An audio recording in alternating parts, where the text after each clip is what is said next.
Hi friends, welcome back to my channel దేవాన్స్ తెగుటు channel. ఇప్పుడైతే నేను మమ్మీ అయితే బజార్కి వెళ్తున్నాం. అంటే ఇంట్లో సరుకులు తెచ్చుకోవడానికి, అలాగే కూరగాయలు అయ్యేవు తెచ్చుకోవడానికి వెళ్తున్నాము. ఇంకైతే మేమైతే తీసుకున్నాము. వేసుకొని ఇంకైతే ఎండగా ఉందని చెప్పేసి మమ్మీ చెరుకు తాగుదామన్నారు. సరే అని చెప్పి ఆంటీ తీసుకున్నాము, చెరుకు రసం తీసుకున్నాము, తాగేసాము నేను మమ్మీ అయితే. సరే అని చెప్పేసి ఇంక మాకు కావాల్సిన కూరగాయలు అవన్నీ తీసుకొని ఇంటికి వచ్చేసాము.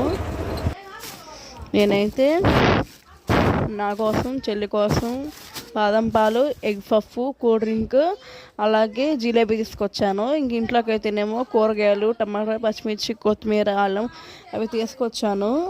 ఇంక ఇవన్నీ తీసుకొని మేమైతే ఇంటికి వచ్చేసాము. ఇది మా వీడియో నచ్చితే లైక్ చేయండి, షేర్ చేయండి, సబ్స్క్రైబ్ చేసుకోండి. కొత్తగా ఏమన్నా మన ఛానల్ చూస్తుంటే సబ్స్క్రైబ్ చేసుకోండి. ఓకేనా? బాయ్.